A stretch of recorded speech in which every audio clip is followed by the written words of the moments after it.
साजिश, सस्पेंस, सीमा, आखिर कौन है ये सीमा हैदर? सीमा हैदर का प्लान क्या है? क्या पाकिस्तान की खुफिया एजेंट है सीमा? क्या प्यार की खातिर वो हिंदुस्तान में आई है? ये तमाम तरह के सवाल आज पूछे जा रहे हैं, खड़े हो रहे हैं और हर हिंदुस्तानी के मन में हैं। जिस सीमा हैदर को कुछ समय पहले पूरा हिंदुस्तान समर्थन कर रहा था, आखिर आज पूरा हिंदुस्तान उसी सीमा हैदर का विरोध क्यों कर रहा है? क्योंकि सीमा हैदर कोई मामूली महिला नहीं है। सीमा हैदर के जवाब सुनकर देश की एजेंसियां भी अचंभित हो चली हैं। सीमा हैदर वो महिला है जो 2 देश, 2 परिवार, 2 पति और 6 पासपोर्ट लेकर हिंदुस्तान में आई। इसलिए आज मैं पराग गुप्ता, इंडिया न्यूज उत्तर प्रदेश उत्तराखंड पर एक विस्फोटक खुलासा करूंगा। हमारे साथ हमारे सहयोगी भी जुड़ेंगे जो आपको सीमा हैदर के बारे में नए नए राज बताएंगे। बने रहिए हमारे साथ।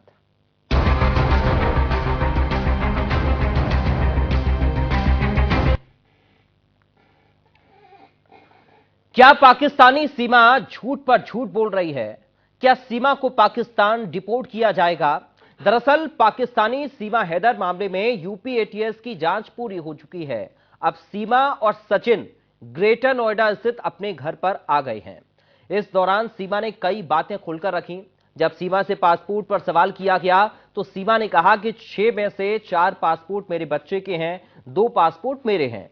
इनमें से एक पासपोर्ट खारिज हो चुका है क्योंकि उसमें मेरा नाम सिर्फ सीमा लिखा था, जबकि दूसरा पासपोर्ट वैलिड है। आपको बता दें कि ये जवाब जो है वो महिला दे रही है, जो 5वीं पास है, जो पाकिस्तान की है, जिसका हिंदी से कोई वास्ता नहीं, जिसे कोई उम्मीद नहीं कर सकता कि उसे अंग्रेजी भी आती होगी। लेकिन मैडम फर्राटेदार अंग्रेजी भी बोलती हैं, हिंदी भी अच्छी खासी बोल लेती हैं और मीडिया को भी बखूबी जवाब भी देती हैं। जब इंडिया न्यूज से सीमा ने बातचीत की तो सुनिए उसने क्या कुछ कहा। दरअसल पहले मैं आपको बता देता हूं, फिर आपको बयान भी सुनवाएंगे। सीमा कहती है, मैं तो बस सचिन के लिए भारत आई थी। सचिन ने ही कहा था कि हिंदुस्तान के लोग बहुत अच्छे हैं। इसके आगे आप खुद ही सुन लीजिए सीमा क्या कह रही है। ऐसा कैसे करेंगे? मैं यहाँ की बहू हूँ, मैं यहाँ उम्मीद लेके आई हूँ। आज से यहाँ का कानून ऐसा नहीं करेगा, बिलीव, यकीन है, मुझे भरोसा है, ट्रस्ट कहूँगी, ट्रस्ट है। तो मैं यहाँ की अब यहाँ की बेटी हूँ, यहाँ की बहू। पाकिस्तान मुझे मतलब वो आना, वो मुझे मेरे लिए मतलब पराया देश बन चुका है। मैं वापस नहीं जा सकती, वहाँ मेरे लिए बुरी मौत इंतज़ार कर रही है। तो यहाँ का कानून ऐसा गलत नहीं करेगा मेरे साथ। और आप सबसे भी रिक्वेस्ट है कि सपोर्ट में बोलो। जिस तरह गलत बोल रहे हो, भाई को बॉयफ्रेंड, बाप को बॉयफ्रेंड, इस तरह मत बोलो। हमारी भी इज्जत है, आत्मसम्मान है। तो मोहतरमा का कहना है कि हिंदुस्तान के लोग बहुत अच्छे हैं, उन पर शक करना भी गलत है। चलिए अब आपको इंडिया न्यूज की एक विशेष रिपोर्ट दिखाते हैं। सरकार से अगर मदद मांगती हैं तो बहुत शीघ्र उन्हें मदद मिलेगी। निश्चित तौर पे जिस तरीके से उन्होंने भरोसा दिलाया है, ऐसे में अगर यूपी एटीएस यहां जांच करती है, नेपाल में कहीं भी जांच करती है, तो उसको बड़ा सहारा नेपाल सरकार का मिलेगा। पिछले 2 दिनों से सचिन और सीमा हैदर से अलग अलग पूछताछ की जा रही है।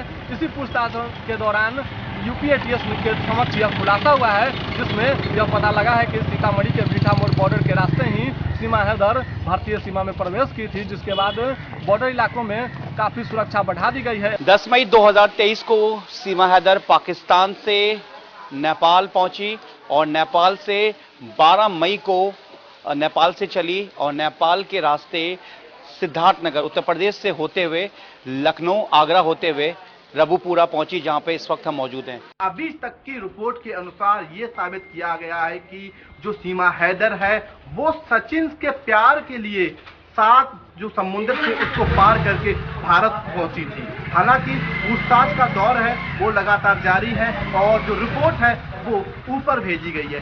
भारत की गाड़ी अभी नेपाल जा रही है, ठीक उसी तरह नेपाल की गाड़ियां भारत की ओर जाती है। यहाँ पर एसएसपी तैनात है, यहाँ पे अलग अलग एजेंसियां काम करती है, लेकिन क्या जांच और किस तरीके से चीजों का आकलन और चीजों को पुख्ते तरीके से देखा जाता है, ये आज भी संदेह के। तो चलिए अब आपको ग्राफिक्स के जरिए कुछ फैक्ट दिखाते हैं कि आखिर जांच में क्या हुआ है।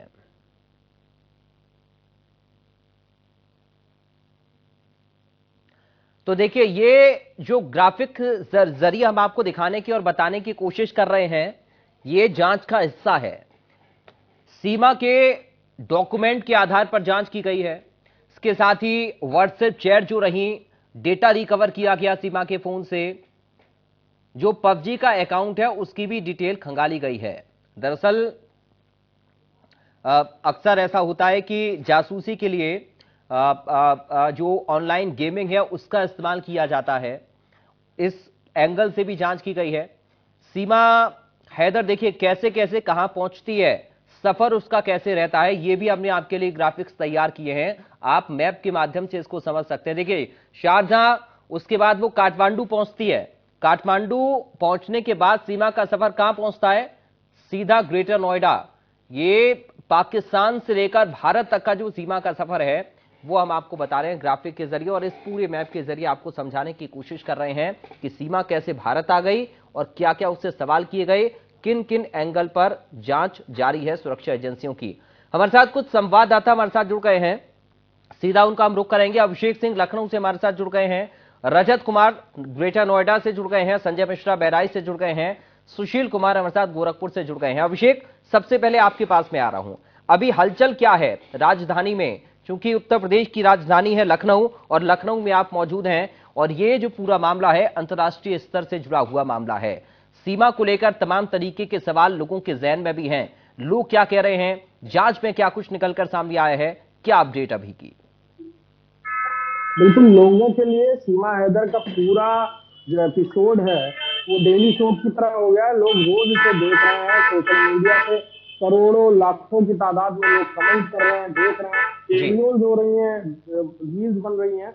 लेकिन हकीकत ये है कि सीमा हैदर से एटीएस ने जो पूछताछ की, उस पूछताछ के एंगल में सबसे महत्वपूर्ण बात यह थी कि आईबी की तरफ से एक अलर्ट था, या कहा जाए एक आईबी की तरफ से ये इंटरनली मैसेज था कि इस पूछताछ में निकलना क्या है, मतलब ड्रैग आउट क्या किया जाना, यानी निकाला क्या जाना है।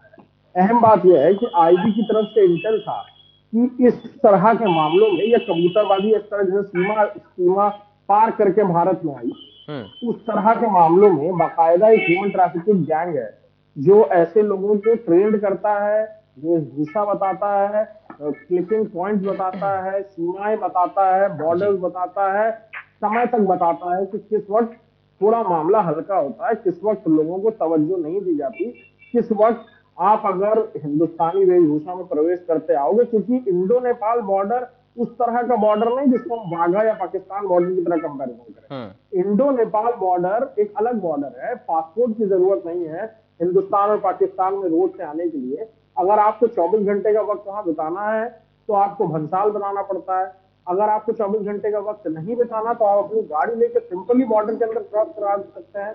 एक छोटी मोटी चेकिंग होती है, बाकी बीएसएफ की जो वहां पर चलती है जवान है वो पूरी तरह वहां इंटेलिजेंस के लोग होते हैं, वो पहले से ही जानकारी रहती है कौन सी गाड़ी में कौन लोग आ रहे हैं, वो चेकिंग कर लेते हैं। वहां पर भी तलाशी हो जाती है। आप सामान को भी लेकर के नहीं जा सकते। अगर आप इंडिविजुअली जाना चाहें तो मोटरसाइकिल से भी आप क्रॉस कर सकते हैं बॉर्डर।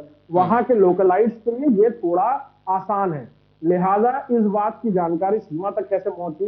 अगर जो कहानी सीमा बता रही कि वो पाकिस्तान में एक आम गृहिणी थी, पाकिस्तान में इस्लामाबाद में अपनी जिंदगी गुजर बसर कर रही थी, वहां एक ऐसे इलाके में रहती थी जहां पर बहुत ब्रूटैलिटी होती थी औरतों के साथ, लिहाजा उसने अपने पति गुलाम हैदर को, अपने शौहर को इस बात के लिए तैयार किया कि वो इस्लामाबाद शहर में आकर के रहे। और वो उसको ये जानकारी कैसे हुई कि उस बॉर्डर पे जहां पर अगर आप हिंदुस्तानी वेशभूषा यानी साड़ी या सलवार सूट या 2-3 बच्चों को लेकर अपने साथ गुजरे तो आपको इतना कोई चेक नहीं करेगा। दूसरी बात, इसको थोड़ा नजरअंदाज भी कर रहे हैं, लेकिन ये बहुत बड़ा पॉइंट है कि सीमा हैदर की जो भाषा शैली, क्योंकि पाकिस्तान में पश्तो, बलूच और अमूमन तौर पर पंजाबी भाषा का प्रयोग होता है। वहां पर नॉर्मल हिंदी जैसे हम आप बात कर रहे हैं जिस लहजे में, उस लहजे में बातचीत नहीं होती।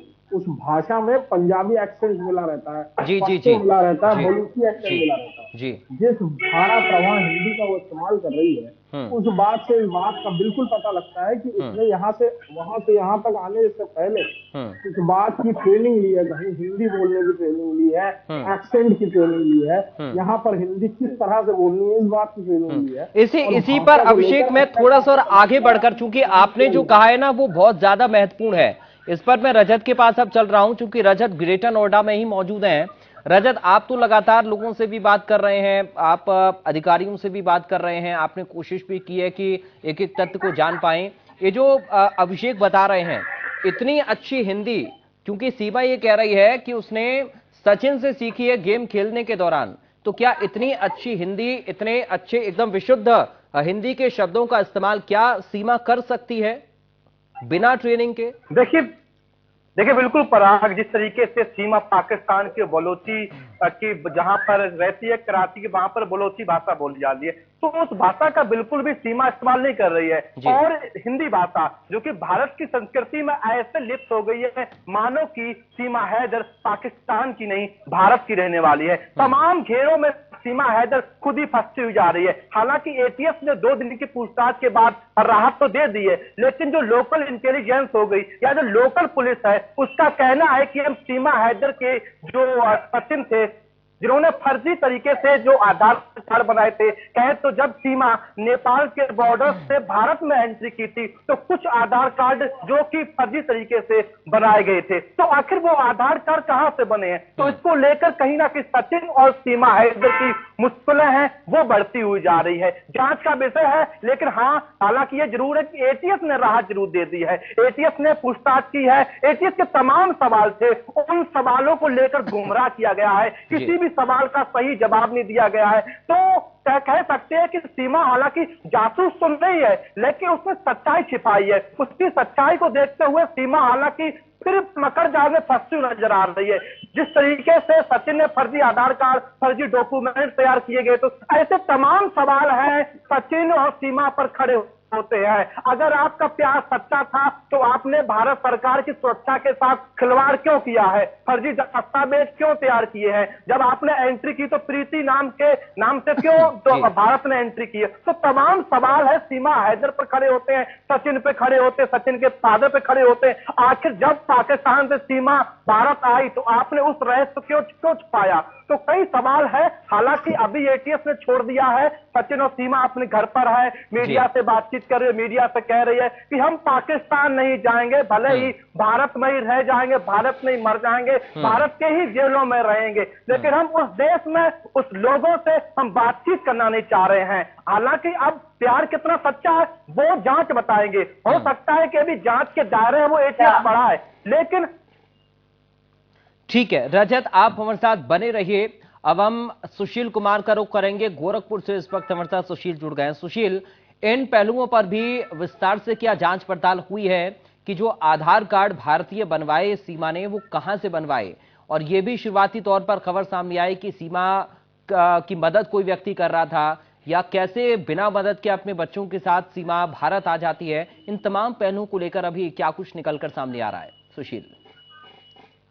बिल्कुल पराग, आपने ठीक कहा, और यही वजह है कि एटीएस लगातार बॉर्डर पे रह करके इसकी जांच कर रही है। क्योंकि जिस तरीके से पाकिस्तान के रास्ते काठमांडू पोखरा के बाद जो है बस पकड़ करके और सीधे ग्रेटर नोएडा आना और ग्रेटर नोएडा के पास आकर के पूरी ये चीजें जानकारी मिलना, क्योंकि जब वो नेपाल में आई उससे पहले ही सचिन नेपाल गया हुआ था और वहां शिवांग नाम यानी अपना नाम बदल करके वो होटल में कमरा लेकर था और तकरीबन 7 दिनों तक था। इसकी भी जांच कर रही है कि क्या वजह था कि सचिन को अपना नाम शिवांग रखना पड़ा। उसके बाद जब जो है सीमा हैदर आती है तो उसको अपना नाम प्रीति रखना पड़ता है, क्योंकि जो श्रद्धा जो यातायात बस सेवा है उसके मैनेजर की भी माने तो उसने जो है टिकट बुक कराया था 4 जो है सीट का बस में, यानी उसके साथ जो 4 बच्चे थे उनको लेकर के सीमा जो है अपना नाम बदल करके प्रीति आई थी। और जब मैनेजर ने या बस के जो कंडक्टर है उससे भी इससे पूछा था कि आपके पास आधार कार्ड है, तो सीमा ने पूरे कॉन्फिडेंस से कहा था कि मेरे पास भारतीय आधार कार्ड है। तो आखिर भारतीय आधार कार्ड उसके पास कहां से आया? किस तरीके से वो बाकायदे जो है पोखरा के रास्ते बस में सवार होकर ग्रेटर नोएडा पहुंचती है? सचिन क्यों अपना नाम बदल करके बाहर था 7 दिनों तक? तमाम ये जो पहलू है इन सभी की तफ्तीश की जा रही है और लगातार जो खुफिया एजेंसियां हैं या जो फिर एटीएस है वो नेपाल बॉर्डर पर या फिर उन होटलों पर जाकर के भी तफ्तीश करेगी कि आखिर जो सीमा ने नाम क्यों बदला या सचिन वहां पे नाम बदल कर क्यों था। इन कहीं ना कहीं एक बड़ा जो है खुलासा होगा जब ये पूरी जांच से पर्दा हटेगा और निश्चित रूप से वजह जो भी हो, लेकिन सीमा के इस तरीके से भारत में आने का जो संदेह है वो कहीं ना कहीं जो है जांच के बाद क्लियर होगा। तो कहीं ना कहीं सीमा हैदर को लेकर के नेपाल में भी पूरी तरह से सरगर्मियां तेज है। वहां के जो लोकल पत्रकार हैं या जो फिर जो और जो वहां के जो जांच अधिकारी हैं वो भी इस चीज की जांच कर रहे हैं और जिस तरीके से हमारी जो एटीएस वहां पे मौजूद है वो पूरी तरीके से हर दिन कोई ना कोई जांच कर रही है। तो निश्चित रूप से कुछ दिनों बाद जब वो खुलासा होगा, जो चीजें जानकारी निकल के सामने आएंगी तो नया निश्चित रूप से एक नया खुलासा होगा, तभी चौंकाने वाला होगा। जी प्रयाग। बिल्कुल। और संजय के पास हम चल रहे हैं बहराइच में। संजय, क्योंकि सवाल यही खड़ा हो रहा है कि नाम बदलने की सचिन को और सीमा को जरूरत क्या थी जब वो नेपाल के होटल में रुके थे? आखिर क्यों उन्होंने नाम बदला, इसके पीछे की मंशा क्या थी? और यही जो नाम बदलने की थ्योरी है कई सारे सवालों को जन्म दे रही है। संजय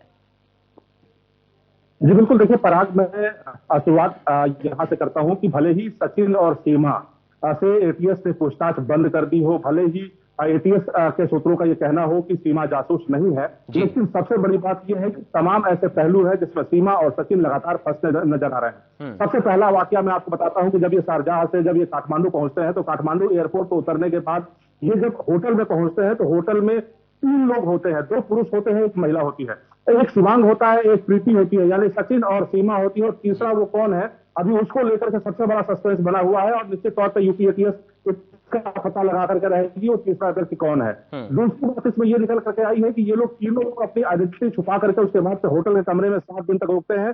और जो सीमा ने एक झूठ बताया, जिस तरीके से जमानत के लिए उसने जो एक झूठ का साजिश रचा कि उसने कहा कि हम लोगों ने पशुपतिनाथ मंदिर में हम लोगों ने शादी की है, तो निश्चित तौर पर यह भी पूरा झूठ निकला है, क्योंकि पशुपतिनाथ के मंदिर के जो प्रवक्ता है उन्होंने साफ तौर पर यह बताया कि इस मंदिर में शादी नहीं होती है। यानी कहीं ना कहीं जिस तरीके से उन्होंने बताया कि मुस्लिम रिलीजन से संबंधित लड़की यहाँ शादी नहीं कर सकती है, तो ऐसे में साफ तौर पर कहीं ना कहीं सीमा और सचिन की जो शादी वाली जो पूरा जो मामला है वो झूठा है, क्योंकि मैनेजर ने खुद कहा कि एक कमरे होटल के कमरे में बंद करके इन लोगों ने आपस में शादी की है और बाहर कहीं इन्होंने शादी नहीं की है। जिस तरीके से काठमांडू में ये लोग रहे, यानी साफ तौर पर मैंने बताया कि भारतीय नारी की तरह सीमा यहाँ पे रहती थी और वहां की जो महिलाएं थी, यानी जो होटल के जो मालिक है उनकी जो मिसेज थी, उनके साथ भी वो घुल मिल गई थी, उनके साथ भी वो रील बनाने का प्रयास कर रही थी।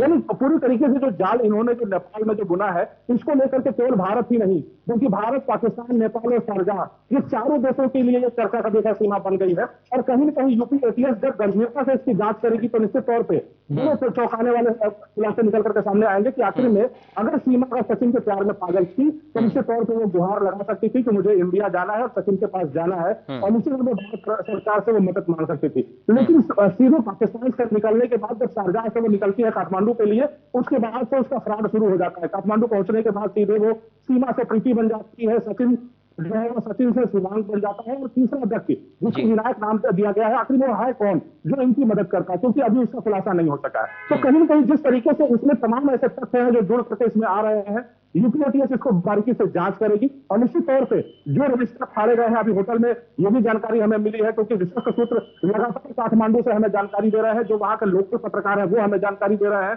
कि वास्तविकता यहाँ पे क्या चली है। लगातार 7 दिन सीमा वहां पे सचिन के साथ में रही है, कई जगह ये लोग घूमने गए हैं, कई लोग इनके साथ में रहे हैं जो घूमने में इनकी मदद की है। आखिर में वो लोग कौन थे जिन्होंने इनकी मदद किया, करके ये इतना सस्पेंस ये बिल्कुल करार दे दिया गया है, इतना बड़ा ये एक मामला हो गया है कि अगर यूपी एटीएस इसको अगर बारीकी से जांच करेगी तो निश्चित तौर पे बहुत ही बड़ा तथ्य निकल करके सामने आएगा। हालांकि पुलिस तौर से कह रही है कि एक महिला होने के नाते भले ही हम अभी नरमी से पूछताछ कर रहे हैं, लेकिन जब निश्चित तौर पे कहीं न कहीं पॉलीग्राफ टेस्ट अगर होगा, नार्को टेस्ट अगर सीमा का अगर होता है तो तमाम ऐसे चौंकाने वाले खुलासे होंगे। लोग इसका इंतजार कर रहे हैं, क्योंकि कुछ लोग तो जरूर मान रहे हैं कि शायद हो सकता है कि वो सचिन के प्रेम में वो यहाँ पे आई हो, लेकिन तमाम ऐसे लोगों का दावा है कि निश्चित तौर पर सीमा ऐसी व्यक्ति हो सकती है, ऐसी महिला हो सकती है जो शायद भारत के लिए चौंकाने वाली बात हो। ठीक है अभिषेक, हो सकता है कि सचिन के प्यार में सीमा पार करके हिंदुस्तान आ गई पाकिस्तान से, लेकिन जो गतिविधियां सीमा की रही, क्या उससे ऐसा लगता है कि उसने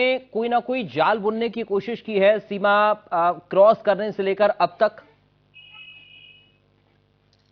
देखिए, आज के दौर में ये ग्लोबलाइजेशन की दुनिया में, इंटरनेट की दुनिया में टेररिज्म को, या कहा जाए कि दो देशों के बीच की लड़ाइयां भी आजकल दूसरे अलग अलग आयामों पे, अलग प्लेटफॉर्म पे होती है। ये भारत को बदनाम करने की ग्लोबल लेवल पे एक साजिश भी हो सकती है। सीमा हैदर एक प्रोपेगेंडा भी हो सकती है, वॉर प्रोपेगेंडा हो सकती है कि पाकिस्तान ने हो सकता है सीमा हैदर को भेजा हो। अब पाकिस्तान की जो जानकारी मिल रही है सूत्रों के हवाले से कि हाई कमीशन एक्सेस मांग रही है सीमा हैदर से बातचीत करने के लिए।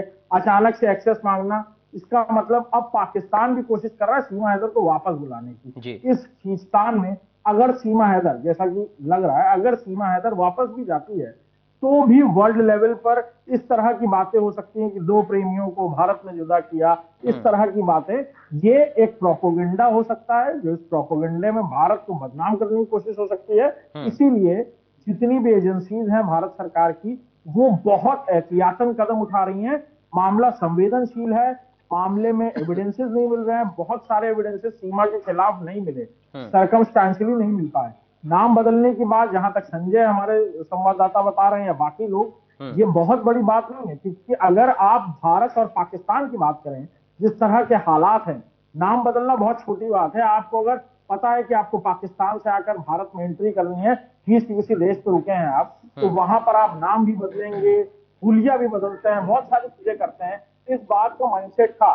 बड़ी बात यह है कि इस प्रोपेगेंडे में भारत की बदनामी करने की कोई साजिश तो नहीं, ये कोई वॉर प्रोपेगेंडा तो नहीं है, क्योंकि लड़ाई करने के तरीके बदल गए हैं आजकल मॉडर्न वर्ल्ड में। और जिस तरह से सीमा हैदर की एंट्री हुई, सोशल मीडिया पर छाना, देश दुनिया में बातें होना, प्यार के लिए कुर्बानी की जैसी मिसाल बनती हुई नजर आ रही है। और अब अगर भारत की तरफ से, जैसा कि पाकिस्तानी कॉन्सुलेट कोशिश कर रहा है कि वो एक्सेस ले और सीमा हैदर से बातचीत करे, तो इन सारी चीजों में साजिश भी हो सकती है। इसीलिए बहुत संवेदनशीलता से जांच एजेंसियां हर एक चीज को बहुत बारीकी से देख रही हैं, और कोई भी कदम तभी उठाया जाएगा जब उसको लेकर के पुख्ता जानकारी हो जाएगी। एक्सेस पाकिस्तानी कॉन्सुलेट को भी नहीं दिया गया, हो सकता है आने वाले वक्त में दिया जाए। सीमा हैदर फिलहाल जो भी हमने बातचीत सुनी, पाकिस्तान वापस जाने से इनकार कर रही है, लेकिन कानूनी तौर पर वो भारत में इस तरह से कोई भी आकर नहीं रह सकता है।